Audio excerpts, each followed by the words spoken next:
Bonjour et bienvenue chers conseillers. Je suis Florent Combe, votre animateur réseau. Aujourd'hui, je vous présente notre logiciel WebManda. Il nous permet de passer du mandat papier au mandat numérique. Voici l'explication en vidéo. Alors, je vous conseille de passer par le site d'LGM Immobilier pour accéder à toutes les solutions et tous les logiciels métiers. Pour y accéder, c'est très simple. Vous allez dans la partie conseiller, espace conseiller en haut à droite du site. Vous cliquez dessus. Et là, vous avez accès à l'ensemble, ou presque, de tous vos logiciels. Vous avez accès au logiciel Hector, qui est le logiciel immobilier. Vous avez accès à votre outil d'estimation, qui est Gestimo, mais également à votre plateforme de formation i365. Et aujourd'hui, nous allons parler des registres des mandats, du registre des mandats avec le logiciel WebManda. Je vais me connecter pour pouvoir accéder au service. On se retrouve sur une page très simpliste et très minimaliste.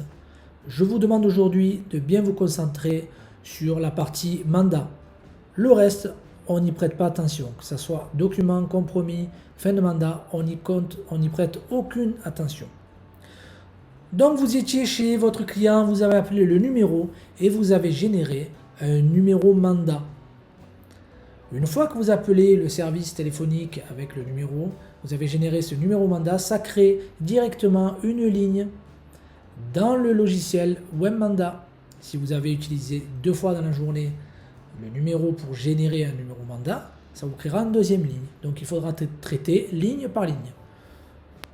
Donc là on voit qu'on m'a donné le numéro 2013. Très bien. Je vois sur la partie grisée que mon mandat est numéro 2013, qu'il a été pris le 26/02 à 15h40. C'est très très précis. Je me retrouve ici dans l'espace général. Le partage et le complément, c'est pareil, on ignore, on ne se consacre que sur la partie générale. Dans la partie un petit peu plus blanche, ici, on a avenant au mandat, on n'y fait pas attention non plus. On rentre son numéro mandat ici, donc à l'occurrence 2013. Ensuite, en ce qui me concerne, c'est une vente, mais ça aurait pu être issu d'un mandat de recherche ou d'une délégation de mandat. Pour ceux qui ne connaissent pas ces deux expressions, je vous invite à appeler vos coachs. Ils vous expliqueront. Ici, ça a généré automatiquement à la prise du numéro de mandat une date d'expiration. Ici, on renseigne le nombre de lots. Si vous avez un appartement qu'il est tout seul, parfait, c'est un lot. Si vous avez une maison sur un terrain, a priori, c'est un lot. Par contre, si vous avez avec l'appartement un garage, un cellier, une place de parking, ça va être plusieurs lots. Donc, je vous invite à regarder vos documents de vos vendeurs et sur le titre propriété, vous allez retrouver des informations s'il y a un lot, 2 lots, 3 lots et leur désignation. Voilà. Donc, par exemple, si c'est un appartement avec un garage, je mettrai 2 lots. En ce qui me concerne, moi, j'ai rentré une maison de village. La nature, c'est maison de village, ça peut être appartement, ça peut être villa. Voilà, mettez le terme. Je mets l'adresse de mon bien.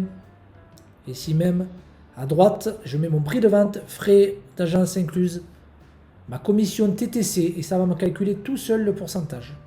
Je clique sur commission comprise tout le temps, on ne fait pas attention aux autres réponses, et je clique sur commission à charge vendeur. On travaille quasiment qu'en charge vendeur. Si bien sûr vous avez travaillé en charge acquéreur, cliquez ici à charge acquéreur. Pour ceux qui ne savent pas encore faire la différence entre charge vendeur et charge acquéreur, je vous invite à aller sur la plateforme i365 ou alors d'appeler votre coach. Ensuite ici, dans la deuxième partie, on remplit les informations des vendeurs. Donc en l'occurrence, ça peut être monsieur, madame, ça peut être une société, ça peut être plein de choses. Donc moi, c'est un monsieur seul qui va à l'appartement. J'ai mis son nom, son numéro de téléphone, son adresse mail et j'ai mis son adresse. Attention de ne pas commettre d'erreur. Il se peut que le monsieur qui vend l'appartement habite à Paris et il vend l'appartement sur le littoral. Ne pas mettre les mêmes adresses. En haut, l'adresse du bien vendu et en bas l'adresse des propriétaires. Ensuite, il ne me reste plus qu'à confirmer la date de signature. Si vous avez signé le 26, vous cliquez le 26. Il faut que ça coordonne avec la date de prise de mandat. Si vous procédez à la rentrée de WebManda quelques jours après, ce n'est pas grave, vous pouvez revenir en arrière sur le calendrier et cliquer la date. Ensuite, enregistrer. Bravo, vous êtes presque au bout. Félicitations, vous avez sûrement rentré votre premier mandat.